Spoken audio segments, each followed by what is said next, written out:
Hi, Bob. How you doing? I'm okay. Let me introduce us.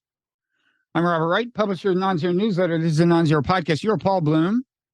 Now, in the past, when you've been on the podcast, I've introduced you as an eminent psychologist and author of many important books, all of which is true. But now there's something new to say about you.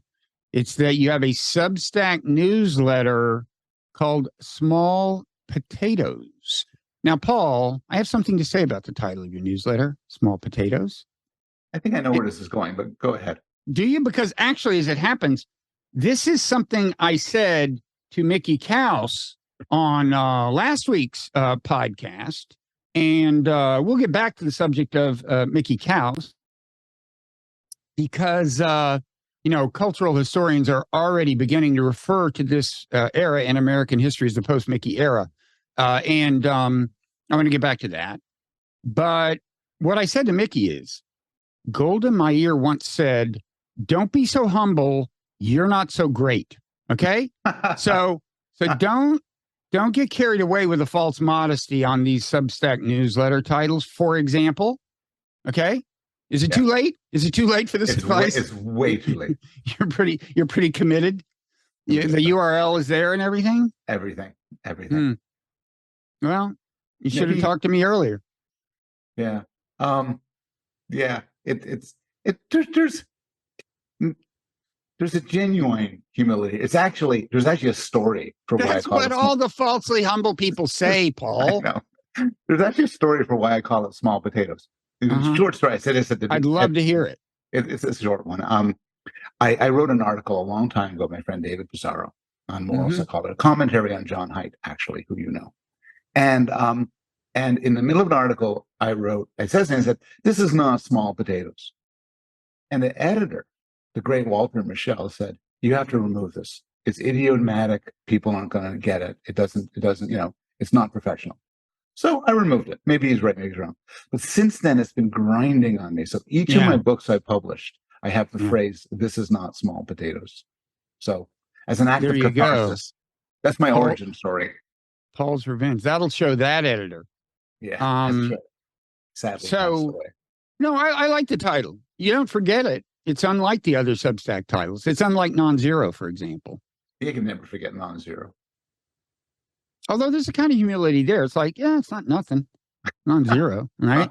I never thought of it that way. It's not nothing. So first of all, you have kindly agreed to do one of these with me once a month, unless you've already had second thoughts after that, after the first few minutes of this. And that will, I guess, go some distance to, filling the void left in, people's spiritual lives by the departure of Mickey, although he'll show up at some point down the road. So do you have three other people? So like I'm 25% of Mickey. You are 25% of Mickey. That's why I thought of you first. The short answer is no. I don't have all this. The humility is really working. I don't. Yeah, look, you chose Small Potatoes. Let's go with that. Okay. Yeah, you're about 25% of Mickey. No, the short answer is no. I'm slowly piecing things together. For example, earlier this week, I did a podcast, a kind of co-production venture or something with this podcast, American Prestige. I'm going to do one with them every 2 months. And I may line up a foreign policy podcast with a few people every 2 months. I don't know. Anyway, eventually the Mickey-sized hole in people's lives will never be entirely filled, let's face it. But still, we'll do what we can. And later, in fact, before long, I want to talk about Mickey some more, because I know you were a fan of the podcast. I used to get emails from you, like raving about the Bob Mickey, about the Parrot Room. Sending corrections, that sort of thing. But I listened to your final, we could save this, but listen to your final Parrot Room. It was touching. Where he sang to you. I sang to him. Somebody sang to somebody. I don't get the video. I just listen to audio. No, you're right. We sang to each other. That's the kind of relationship it was. We did that all the time. People don't know that, but we would just call and just like sing to each other. My wife used to get a little, Anyway, it's funny because you two get very aggressive sometimes, and you yell at him, but I realize that underneath that there could be like real love. Huh? I hadn't thought of it that way. Well, anyway, you're right about the yelling part. I yelled at him more than he yelled at me. That's but for sure. Yeah, no, I have some Irish in me, and that's my excuse. So we can talk about Mickey even more. There's one thing we wanted to talk about at the outset because we thought we couldn't quite not. It would be strange not to, which is that, this is the week that this kind of horror unfolded in Israel. And, we're taping this Wednesday, by the way. It'll appear Friday. And that's among the reasons we decided not to kind of dwell on this and go deep on it. Who knows where things will be on Friday. Yeah. But still, I thought it'd make sense to at least allude to it. And you said you had a thing or two you might want to say. I have a thing or two I might want to say.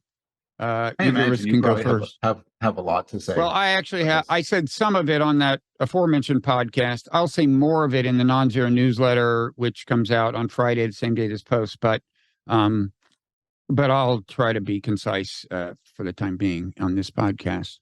I mean, my reactions to this are kind of difficult. I find it, utterly horrifying what happened, and horrifying what happened, and then in some ways somewhat shocked that there are people who apparently can't bring themselves to denounce, baby killing and raping and the murder of civilians and all that. Putting aside the complicated issue of the Palestinian-Israeli conflict and what to do about that and the fate of different people and all that, there's a lot of room for debate on that. But I'm surprised that some people can't bring themselves to denounce this horrific act. And I'm also surprised that there's also some plainly anti-Semitic demonstrations around the world. People in Sydney, Australia, chanting "Gas the Jews" and "Fuck the Jews," and I call that anti-Semitic. Yes. Yeah, there's the anti-Zionist versus anti-Semitic, but there it's pretty anti-Semitic. Yeah. So I don't think there's any disagreement between you and me about that. And then what Israel will do, what Israel should do, I don't have the foggiest. Yeah. Now you said you had something to say about the whole issue of it was like the dissemination of images of the horror. Yeah. So I've been spending too much time on Twitter, on X these days, reading stories and seeing videos of kidnappings and killings and everything. And this is what occurs to me, which is there are incentives on the part of just about everybody to show as much horrific imagery as you can. Apparently Hamas, for whatever reasons, maybe this is what terrorism is, wants to distribute it, films it, uploads it, wants to make a big thing about it. It's in the interest of Israeli hawks to show this, to justify any action they want to do. It's in the interest of the social media companies, particularly Twitter, because it makes people like me go to them. And now they apparently very few links to actual news stories, but just people's opinions in those stupid videos. It's in the interest of individual high-profile Twitter users now because they make money when you click on it. And it's in the interest of everybody except I think normal people who want things to work out as best as possible. It's important to know what happened, but I think this just inflames people on both sides. The endless videos, maybe it numbs them, maybe it just drives them to this sort of insane rage, this insane sort of kill everybody attitude, and none of this is good. Yeah, I mean that part reminds me a little of your book. Yeah, Against Empathy. You were the downsides of emotional empathy, the kind where you feel people's pains. And one of them, it wasn't one you really dwelt on in the book, but I'm sure you'd agree that one of them is that empathy with victims of something can lead to overreaction, or for you to encourage overreaction. There was the famous case in the before the Persian Gulf War, which, as Iraq wars go, wasn't the bad one. I mean, it was the earlier one that was consistent with international law. Saddam Hussein had invaded Kuwait, but anyway, the people who were favored the American intervention that eventually showed up had somebody go before Congress and testify that the Iraqis in Kuwait had been ripping the power plugs out of incubators and hospitals. Turned out to be a total lie. This person wasn't even a nurse, as she claimed. She had been sent there by a public relations company. But, the reason they sent her is because that works. Yeah. And it can get countries to invade other countries, which sometimes is justified, sometimes isn't, but it can lead to overreaction. Of course, in this case, it's not made up. This stuff actually happened. Yeah. And as for my reaction, I mean, first of all, there's that, the revulsion at that. But then also, as, a longstanding supporter of the Palestinian cause, I feel bad for the Palestinian cause, because I don't think this is going to serve it. I think the level of barbarism is going to, is going to be bad for the cause. I mean, not that things were looking great for it to begin with. I understand that, but I was reminded. Did you see the movie Munich? Yes, okay, so that was about the murder of Israeli athletes at the 1972 Olympics. And there's a scene, and I looked this up on YouTube and got the exact wording because I remembered it so vividly. Well, not vividly enough, so I checked. And anyway, so now I have the exact quote. And there's a Palestinian militant talking to a guy who I think is like a German lefty who supports the cause, but has that, and the German says, "You kill Jews, and the world feels bad for them and thinks you're animals." And the Palestinian says, "Yes, but then the world will see how they've made us into animals. They'll start to ask questions about the conditions in our cages." Maybe, but I think I don't see this helping the cause. And what's just kind of odd about it is, historically, violent resistance movements attack civilians sometimes because they can only get at the soft targets, right? They don't have enough firepower to do more than that. This is a case where, to the surprise of pretty much everyone, they actually had an effective military assault ready and could well have confined their targets to military targets and still gotten a lot of attention. But anyway, we are where we are. And I worry that, what they may say, maybe they could say, well, we'll bait Israel into an overreaction, much as Osama bin Laden, whether he wanted to or not, baited America into an overreaction. But I'm just thinking at a tactical level, what, even if you accept that from their point of view, this level of bloodshed would be justified by the cause, trying to figure out how they could even think that as a practical matter, that logic would play out. I don't totally get it. Yeah, but I've heard different theories of what the goal here was, and one of them is to provoke Israel into doing violent reprisals, and then when they get their own footage of Palestinian children dying and so on, and use that as a tool. But I don't know. Well, that will happen. There will be footage. But yeah. So I don't know. There's something about it which, and I'll tell you this, and I wrote this book against empathy. So I know what I'm talking about, which is there's something about this which is so terrible, and I feel it's sort of corrosive to rational thought, which is that if they fired rockets, as they often do, suppose they fired rockets, was very successful and blew up a building, blew up a hospital, horrifying, but the inhuman, personal, the rapes, the murder of babies, is something about it is sort of unusually shocking, and I think should be unusually shocking. Yeah, I thought about this specifically in the context of the music festival or the rave or whatever you want to call it. Is like if missiles had hit that, that's right, that would be bad. Yeah, and even if the same number of people were somehow killed by missiles, which would be unlikely, but if it had happened, that would be bad, but in a sense not as horrifying as knowing that they, by one firsthand account, somebody who was at the concert, when concert goers were hiding in the woods, they said, "Come on out with your hands up," and the ones who stood up got shot, and she didn't stand up. Yeah.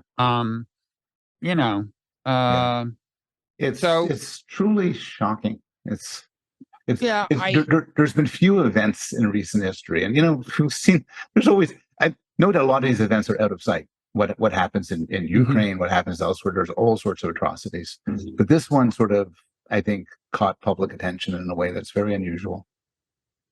Well, I think there's more, even than there's been in Ukraine, undeniable intentional targeting of innocent civilians. Even in Bucha, I think for all we know, they were mainly or entirely killing people that they suspected of being collaborators or whatever. But anyway, again, I'm a longstanding supporter of the Palestinian cause, and horrible depredations have been visited on them. They've been denied basic human rights, and that's why this makes me kind of even more depressed than the atrocity itself would.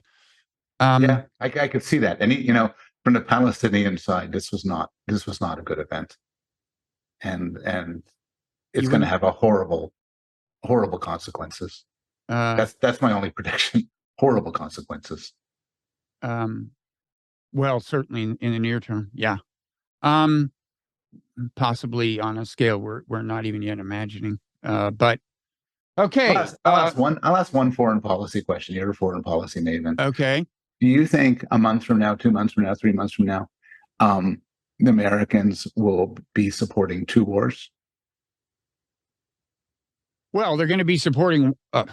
You mean, will this war last that long? Is that the question, or will American support for Ukraine dry up? All these questions. Is that what you mean? I guess what I'm wondering is, and I don't know, will American public say, well, we were content with you spending all this money on Ukraine and Israel. That degree of support is too much. I don't know. That's a wild card. I don't really know where the my guess is they're going to eke out another round of support for Ukraine. That would have been my guess before this happened. Yeah. Whether this will be at odds with that, I don't really know. I can't make a prediction. But it certainly, unless Israel abandons its stated goals, the war could be going on that long. The stated goals being dismantling Hamas or something. I mean, that's I don't know how exactly you do that or what comes next. But anyway. Yeah. So everything we talk about from now on will be less depressing. I think it's safe to say. Yes. Don't you? Yeah. Get the worst part over with. Well, certainly including Mickey. Is there anything else you want to say about Mickey? Yeah. You guys, I was a fan. It was something for you to be with a Trump supporter, or I guess an ex-Trump supporter. You guys also had a good chemistry. I wasn't there so much for the arguments about the child tax credit or immigration. Neither was I. They just kept coming back. That's right. But more there was a good vibe. A lot of pop culture, a lot of music, it was a pleasure listening to you guys. And I was, everything comes to an end. Yeah. Do you want to? I missed like an episode or two. I gather the breakup was Mickey's idea. Well, we both had a sense that it was taking a kind of toll on us in different ways. So we talked together about winding it down. It's like, I was like, well, in whenever, and the 20th anniversary of our very first one, because we started these long ago and then did a long hiatus without many of them, and then I said, well, that'll be then, get in then, and he's like, no, sooner. And I'm like, yeah, it does have to be sooner than that, because that's still a ways off. But he was in a bigger hurry. But he I know the feeling, because I've got a book to write, and I'm still trying to figure out how to get that done fairly soon. And he feels that he wants to do something significant that consists that goes beyond podcasting, and this was eating up a lot of his time. Yeah. So he was in a bigger hurry. Yeah. Yeah. Okay. Well, end of an era, as you say. As I say. There'll be books like the oral history of your podcast. And we're already being approached by major Hollywood studios. I could imagine. I get the actors figured out for the two of you. That's a fun. I don't want to name names. I don't want to spoil anything that's in the works, but let's just say you'll have heard of these actors. Yeah, okay. I could believe that. that. You want to talk a bit about your book? Does it still have apocalypse in the title? No, actually, what's changed is I now have a 2-book contract. I think if they'd hurry up and send the paperwork. But wow. No. I was writing this book on cognitive empathy, perspective taking. Yes. Then I felt this desperate urge to write a book about AI, because I think I have a perspective that is probably different from the average author of an AI book. So I said, well, and they said, okay. And so I'm going to deliver that one first. And now that's that. But that's as much as the world wants to hear about my book, I'm sure. But speaking of books, I hear you've actually read the Elon Musk biography by Walter Isaacson. Listen to it all, maybe 18 hours, a lot of hours. Yeah, how is it? And it's very good. It's I do not, unlike you, I don't personally know Walter Isaacson, but he's a good writer. It's like it's good, solid prose that pushes things. He's forward. Very solid. I listened to the Steve Jobs books and the Einstein and the Einstein book. There's a repetitious nature to the book, because Elon Musk's life is kind of repetitious. He has a company, he goes in, this happens, that happens, and it happens again with a different company, SpaceX and Tesla, the boring, except for Twitter, which was an entirely different story. But I found it reinforced 2 views that I have of Musk. One is, which I've had for a long time, is that he's truly brilliant. There's story after story of him walking into a room of scientists and engineers and knowing their stuff better than they do, because he reads all the time. He's obsessively focused, and he's truly brilliant. And then the second thing is he's an asshole. He's just there's story after story. This wretched behavior to people, vindictive, cruel. In some way, not, I think, based on sadism, but just based on this extreme self-interest that Musk has, that causes him to disregard people when they're of no use to him. And it's an interesting profile. And then you can wonder, to what extent does the genius and the awfulness go together? I also read another biography, which I really liked, on Derek Parfit, the philosopher Derek Parfit. And I had dinner with him once. No way. Yeah, totally. Really? You know what? He read my book, The Moral Animal. He was very complimentary.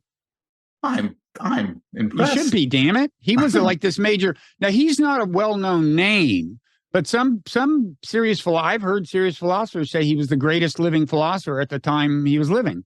I'm not a serious philosopher, but I would agree with that. Yeah. Yeah, he's just his work on personal identity. His work on morality occupied the last part of his life. I think the work on personal identity is what he's going to be most remembered for, and it's of extraordinary interest. Yeah, there was kind of a Buddhist vibe to some of his philosophy. Yeah. And he was a super interesting guy. To talk to. He kind of purported to not have a lot of ordinary human emotions. Yes. That's overstating it, maybe. I don't know. What sense did you get? What sense did you get? It's not overstating it. He was emotionally very strange. the author Dave Edmonds, I think, speculates that he has some sort of autism or Asperger's syndrome. So the puzzle was he seemed to be pretty normal, affable, social for the first part of his life, and sort of lost his normalness as he grew older. So he claimed never to ever want anyone to be hurt, and he never wanted suffering for anybody. And the example he gave was he saw a video of Hitler dancing a jig.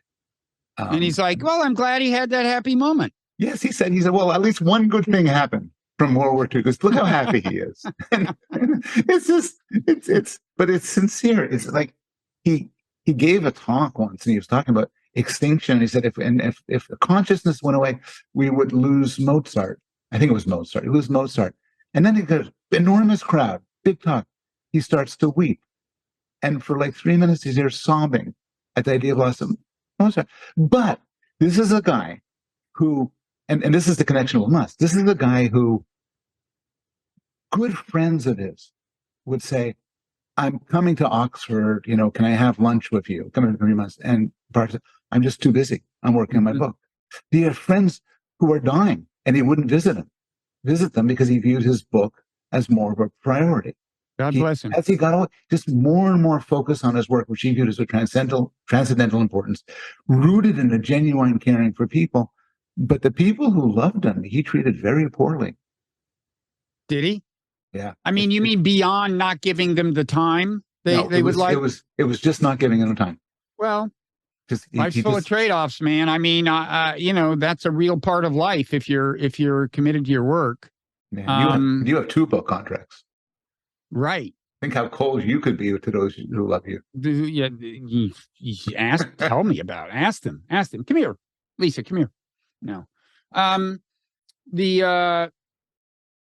Yeah. So anyway, Musk. I mean, so it's interesting that they both apparently were on the spectrum, and it played out so differently. I mean, you can say that Parfit was in some sense not mindful of the needs of his loved ones.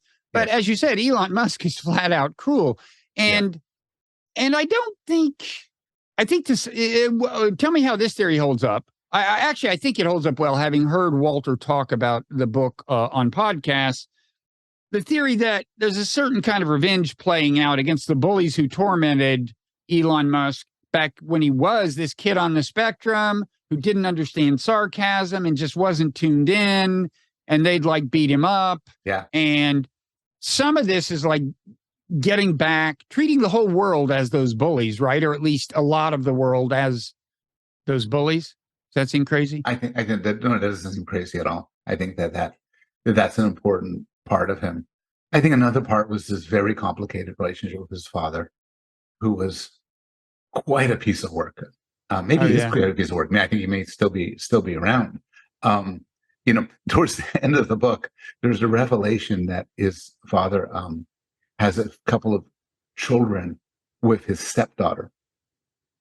And this is just a sort of a typical Elon Musk's father story. And also, Musk's father was brutal to him. Yeah. Savage. And Musk tells Isaacson this. Some of Musk's wives, his partners, say to him, look, you got to realize the things you say your father said to you say to other people. Right. And so I think there's that too. You could take it from a genetic point of view, take it from a psychodynamic point of view, but there's that too. Yeah. And then, but as smart as he is, leaving the cruelty aside, as smart as he is, he's just in some realms so crazy and so kind of devoid of what you would think you could call intellectual judgment. I mean, it's one thing to say he doesn't understand people, and that accounts for the way he handled Twitter. I think there's some truth to that. That's the one thing by his own account he doesn't understand. He says he's on the spectrum, so one thing that's often associated with it is kind of not specifically a cognitive empathy deficit, according to some work, right? Like you're not good at doing the perspective taking and thinking through how are Twitter users going to process this and stuff like that. That's one thing. But then in kind of sheerly intellectual realms, like he said once, the chances that we're not living in a simulation are 1 in a billion. I just don't see how you could have any confident judgment about that question, like at all. I don't see how you could start applying numbers in a way, but certainly that you could say, no, I'm sure, I'm positive we're living in a simulation. That seems pretty unwarranted. And then one thing I just heard, I don't know if they get into this, but I just taped a podcast with an AI safety guy. It hasn't aired yet. And he does some consulting for Musk. So he knew this, but I think it's public knowledge that, Musk's Neuralink endeavor, plugins like microchip plugins for the brain. Apparently, part of the idea there is that Musk is very concerned about the superintelligence AI scenario where it takes over and squashes us, either kills us or subjugates us. And apparently, part of the idea behind the Neuralink is that that'll help us fight back. Yeah. Okay. So I have some thoughts on that, Paul. you don't think that that's the way for us to destroy the robots? Well, here's the thing. It probably wouldn't work. I mean, what are the chances that you'd be able to first of all, overcome the electronics bio interface problem so thoroughly that you'd always have the latest AI to combat the other AIs. But the other thing is do you want the latest AI? I mean, the premise of his whole fear is that the most powerful AIs will be these things that can take over human systems and put them to malicious use, this control, and there's nothing you can do about it because they'll outsmart us. Well, if that is the case, here is my advice. Do not let them into your brain. Okay. It's like if they're going to be able to do combat with the other AIs, that means they're going to be just as uncontrollable. It's or on the other hand, if we can control the ones in our brain, well, we can control the other ones. Yeah. Where's the flaw in my logic? I just think No, I'm with you on this. Musk says a lot of things, and to be fair, he says a lot of things, and there are some things which he says which are pretty insane. Another thing he says about AI, and Scott Alexander had a long post on this, is that the solution to the Lyman problem is to make AI curious. If it's very curious, it won't destroy humans because we're so interesting and vibrant. And Scott Alexander points out various problems with that, one of which being scientists are immensely curious about fruit flies. And we're curious about all sorts of things. So curious that they kill them and study them. Yes, which we exercise our curiosity in incredibly gruesome ways. I think maybe like a lot of very successful people, this goes way beyond Musk, he feels privileged to talk about things which he doesn't really know much about. And he knows an enormous amount about technology and engineering, but other things less so. So Musk is the one who said the make them curious thing? Yeah, to make him curious thing. What a nut. Yeah, it's not a good idea. And it's not like, if I was to say that, you just say, he's talking to a guy who says some stupid ideas. But Musk has a lot of power. And it's very now becoming increasingly invested in the whole AI competition. Can you give us a teaser, or you may not want to, about your AI book? You say it's going to say something that no one else has said before. It got me very curious. I'm awaiting the paperwork. I want to make sure I do have a contract. I would say there, if you look into my newsletters, into the Nonzero newsletter archives, you'll find some clues. But for now, I'll just say I don't think I have to worry about a book that is more cosmic and less crazy than mine. There we go. The blurb writes itself. Yeah, it's kind of like AJ Liebling saying, I write better than everyone who writes faster than me, and I write faster than everyone who writes better than me. Something, I don't know. What else is going on in your life? Unless you have more Musk thoughts. He's endlessly fascinating. I always have Musk thoughts. I mean, that just to kind of continue along the line, I do wonder the relationship between Musk's awful personality and his quite staggering successes. Just like I wonder about the relationship between Parfit's, not productivity. He actually was not a very productive scholar in terms of books and articles, but his genius and his sort of single-mindedness, which makes him a bad person. Maybe, in certain ways, a bad person. Maybe being a good, normal person of deep, normal relationships and everything, maybe it takes up so much time that it keeps you from doing great things in other domains. That's my excuse. It does take a lot of time. I mean, if you just respond, child raising. Yeah. What a time sink. Yeah, we've done it. We speak from experience. So many books were unwritten. Oh yeah. My daughter, that's a heavy burden of guilt to bear. I don't see how they bear it when they think of all the great books I could have written. How do they do it? How do they get, it's hard. It's hard. It's all true. Now, it's funny. So Walter did get one serious thing wrong in that book. So this is one of the, and I guess I don't know how the book is being received other than that. But an interesting thing to me is, this Michael Lewis book on Sam Bankman-Fried, he's getting serious blowback for the first time because I'm listening to that one now, by the way. Oh, are you? Is it good? Yeah. I mean, Michael is so good as a writer. And he's a lot more colorful a writer than Isaacson. Yeah. Maybe better at telling a story, more personal, maybe less detailed. Yeah. But he has this, I've talked to Mickey about this. He has the cynicism without the bitterness. He has this bemused detachment. He has a thoroughly, in a sense, cynical view of human nature. He's skeptical of everyone. Michael Lewis. But he's not bitter. There's a bemused detachment. And I think that's one thing he got into trouble for. I mean, I haven't read the book, but people wanted him to be harder on Sam Bankman-Fried. And one thing about him is I'm sure he clearly found him pretty amusing, and he found him likable, I think. Is that your sense? Yeah. Yeah. He found him likable. And my understanding, I haven't got to that part of the book, was he basically says that Lewis does not think he's guilty of what he's being accused of. I don't see how you get there just based on what I've heard. But yeah, I don't see that either. I mean, he told people that the money they put in the exchange was safe and not being put to other uses. It was being put to other uses. I don't know. Yes. Yes. I don't know. Bankman-Fried is himself an odd character. Obviously.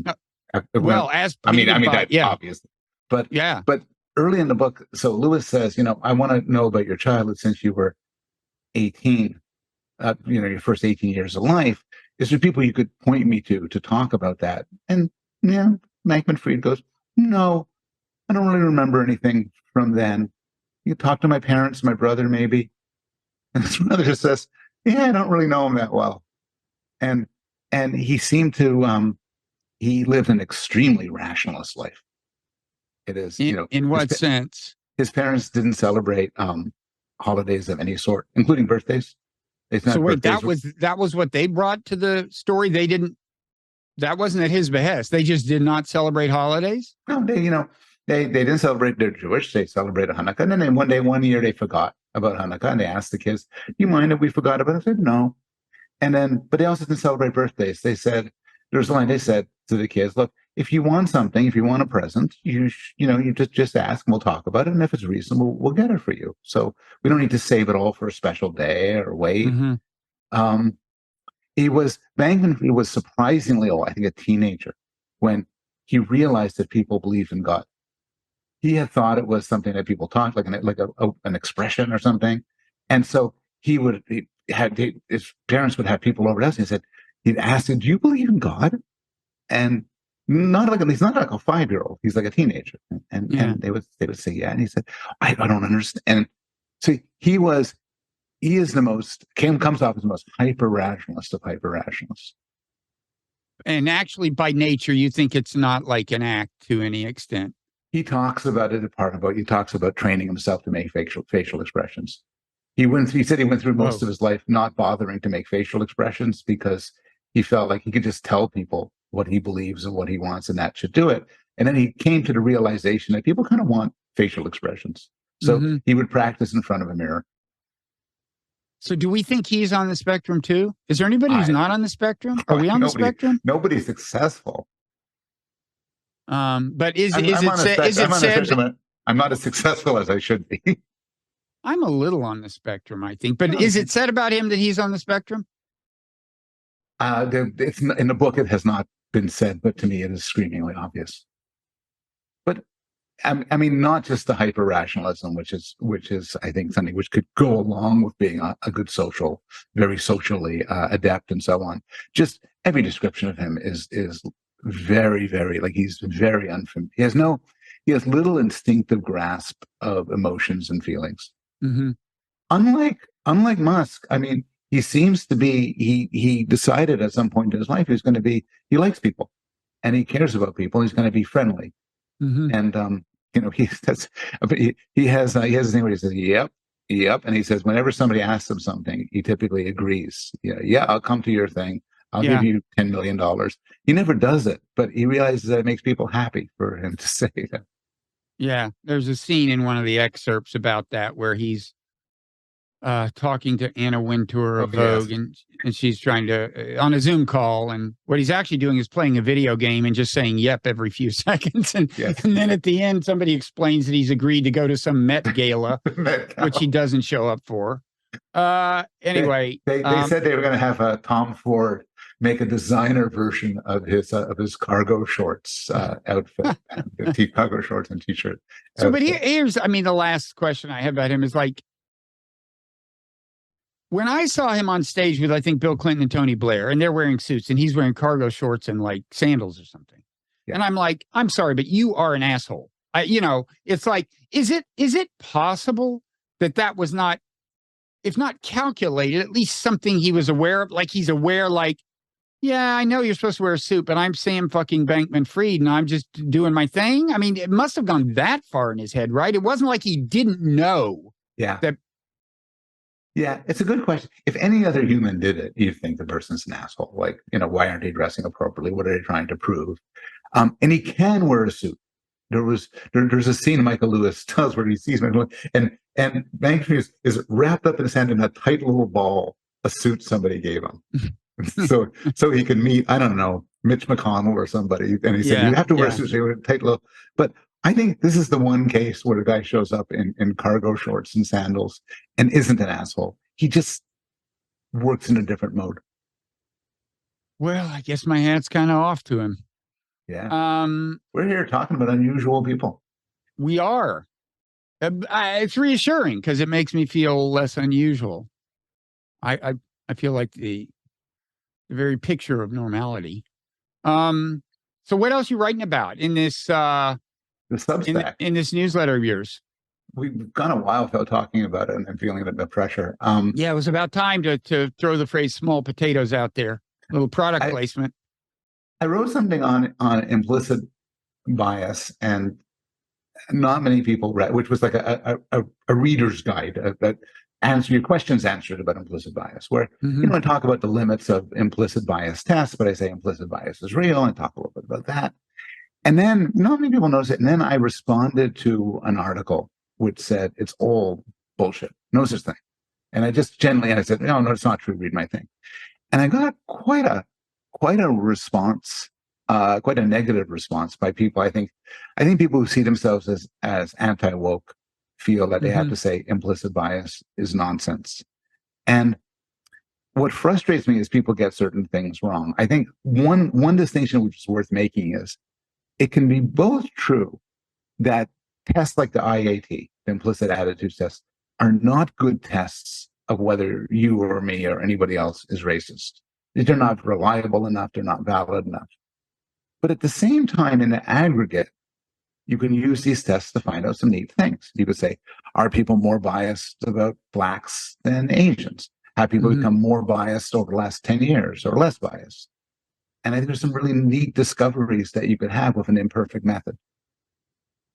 Yeah. I think, the term itself almost begs to sow confusion in a certain sense. I mean, it's like, well, for starters, I was on a jury recently and they showed us some video about implicit bias. And then at the end said, now, do you think you can recognize and overcome implicit bias? And I'm like, well, wait, if it's implicit, that's probably hard, right? Yeah. I don't know. I don't think I can guarantee it.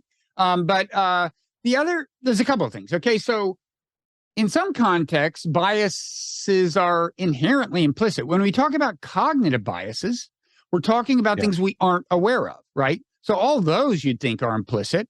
And I would have thought from the get-go that a lot of racism is kind of implicit, at least in the sense that it begins with almost an emotional reaction, and that shapes your thinking in ways you don't understand. And then there's the possible conflation of the phenomenon, at least in my mind, of implicit bias with the methodology you described. That test, the implicit, attitudes test. And maybe you should say something about that, because whatever its validity, it's an ingenious thing because you can't game it. It's a test that if it's to any extent valid, it's pretty much impossible to game. Whereas you think most bias tests are, like they show you a picture of a black person and you say, what do you think of them? And you say, well, I have only the most positive thoughts. I'm not a racist. But why don't you quickly explain how this thing works? It's very clever. It was thought up by Tony Greenwald and my old friend Masreen Banaji. And it's a very clever idea, thought long ago. And it's designed so you can't game it. I think you can game it to some extent by slowing down your responses, but it's hard to game. And the idea is really simple. Suppose you want to see whether there's bias against old people, elderly people versus young people. So you just ask people, I'm not biased against the elderly. Say, okay, well, let's play a game. On the screen, in one trial, whenever there's an old face, you press this button on the right, and a young face, you press the button on the left. So you're doing it as fast as you can. Okay. Next version is whenever there's a positive word, you press the button on the right. Negative word, you press on the left. Okay, now here's the game. When you see an old face and a positive, and one trial, old face and a positive word, press one button. Young face and a negative word, you press the other button. And then another trial is flipped. Old face and negative word, one button. Young face and positive word, other button. You see how this goes. If young and positive go together in the head, then you should be faster at that than associating young and negative. In fact, people aren't. Yeah. And you get this. And you could have this, even if you would say, honestly, I have nothing against old people. I don't favor young people. But people show this bias. And I think the bias is because you have associations. You have, many people carry on negative associations with old people, with black people, with disabled, with gay people. And I think this design has actually found some really cool things. Okay, I will tell you, here's the thing. What is the group that's most positive on IATs as well? It's most positively viewed by the average person? Yes. Well, it depends on the demographic of the truly average person? Like what is the ethnic composition of the group taking the test? I have to know that. It wouldn't matter because it's not an ethnic group. The answer is women. Women. Women are positive. Yeah, I like women. I like women. I can see that. Women like women. Men like women. Everybody likes women. There's like 7 different types of implicit attitudes. Women always come up on top. Women are associated with positive things, men with negative things. Yeah. Maybe, and is it wrong? No, women are great. So you find this. You find implicit attitudes change over time. What's not true? So the critics are also right. The IAT is too unreliable to be used as an individual measure, and also the IAT isn't a good measure of your real world behavior. It plays a role. Like here's an experiment that Masreen Banaji did with some other people, which is very clever. You have you show people an eBay thing where they have to bid on baseball cards. And what they either see is a bunch of baseball cards held by white hands or black hands. Turns out people bid less when they're held by black hands for identical cards. Now, it might be, which probably true, some people are just racist and they say, I don't want to buy something from a black person. I don't trust them. Maybe it's inferior product, something like that. But my bet is a lot of people don't even notice the race. They see this black hand.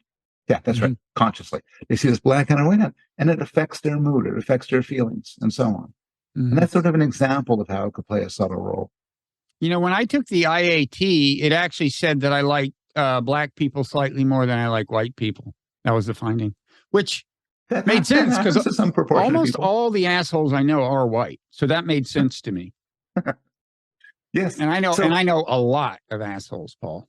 And this is in fact one of the issues where people say, well, we get associations by experience in the world, so shouldn't we trust these associations? The answer is sometimes yes, but sometimes it's idiosyncratic experience.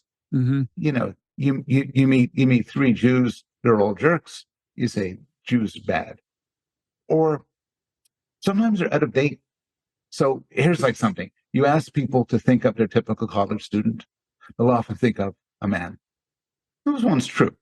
Now, men are not by a small margin minorities in colleges. You should have thought of a woman. Yeah, well, I know in your newsletter piece, your small potatoes newsletter piece. By the way, you should do, if you really want to do product placement, on that fake background behind you, you should put some fake small potatoes on the fake bookshelf. You'd be on a sea of potatoes. Yeah, just put all potatoes.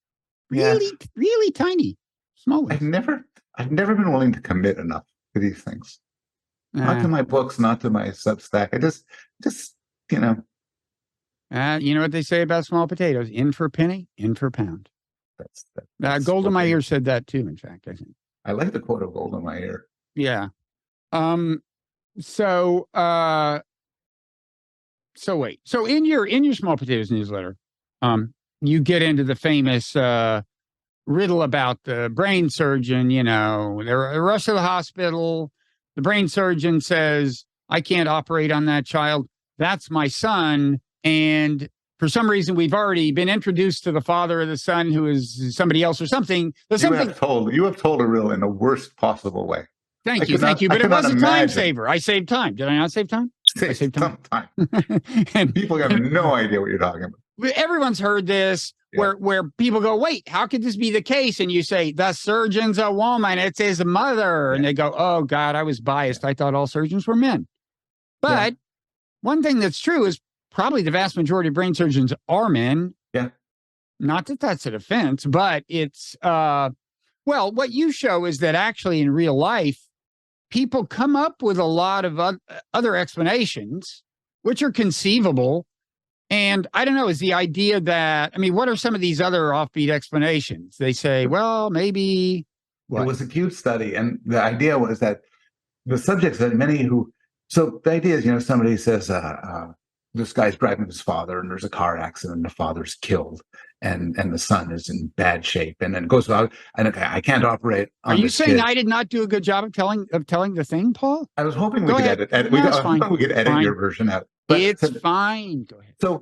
So how is this possible that the surgeon could be the parent of the child, but not be a man? And when you think about it, like it doesn't matter that 80%, 90% of surgeons are men. Of course, it could be the mother.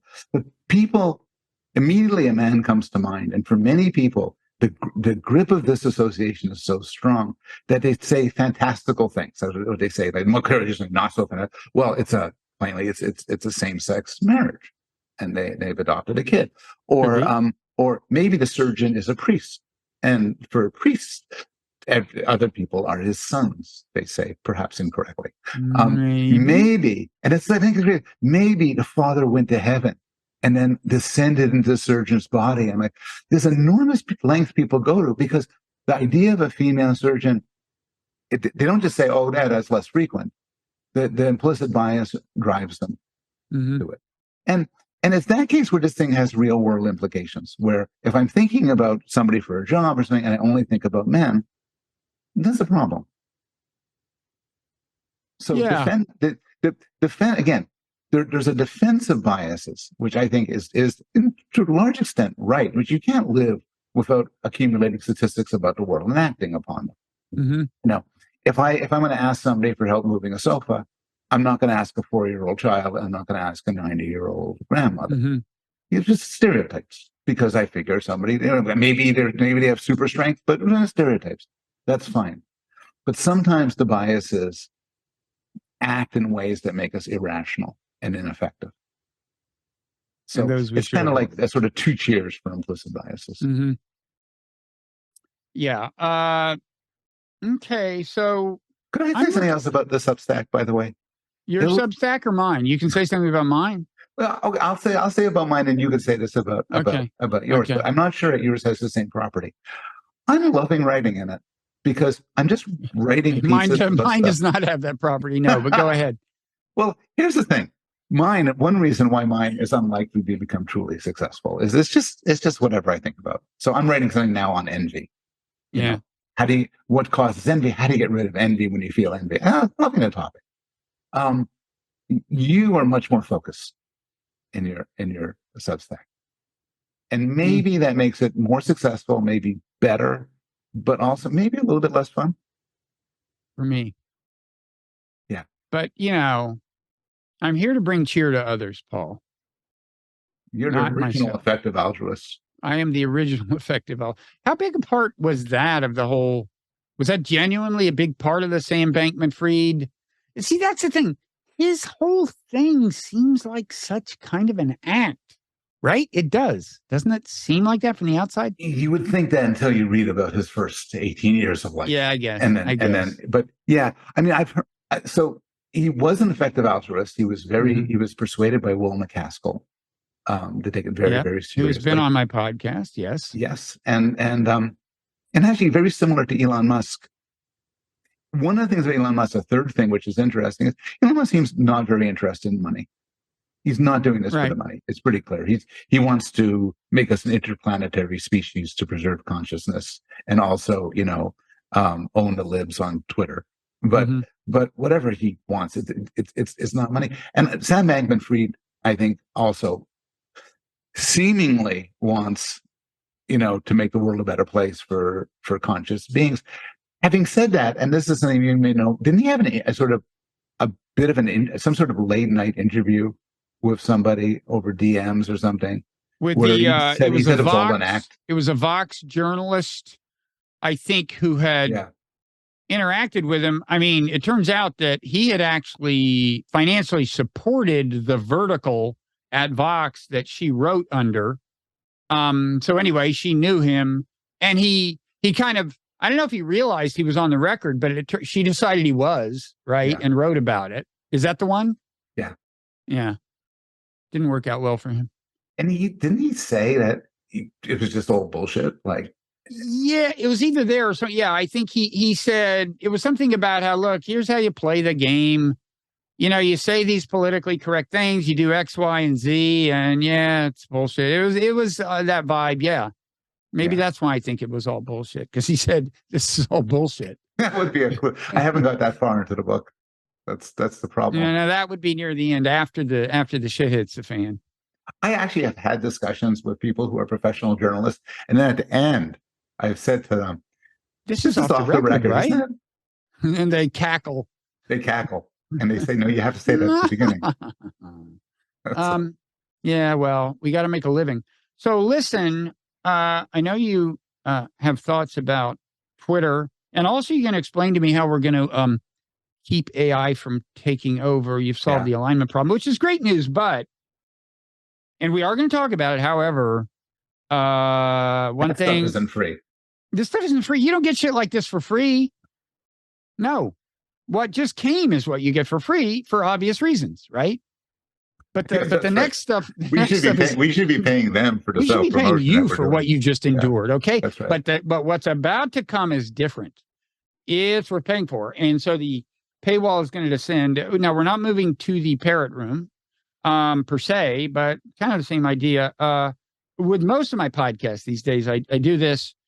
First 50 minutes, hour is a public podcast, arguably a public service.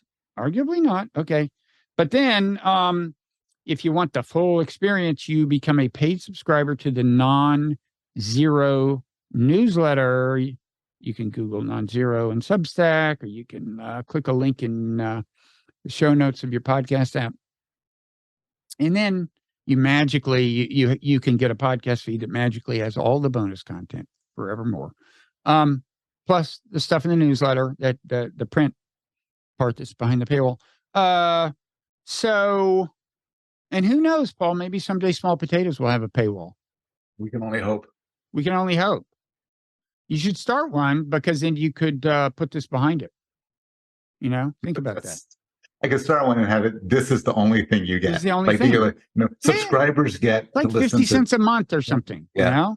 Yeah. No, don't do that. I don't want that. That would undermine my whole business model if people could get it that cheap. But so charge $1. Anyway, anything else you want to say before we move into overtime? I think we've sufficiently publicized your newsletter, have we not? I think we have. Small potatoes, that is? It's small potatoes, yeah. It's small potatoes anyway. Why talk about it? Okay. So thanks everybody who stayed with us this far. We encourage you to make the leap of the paywall into overtime, and that's where we're going now.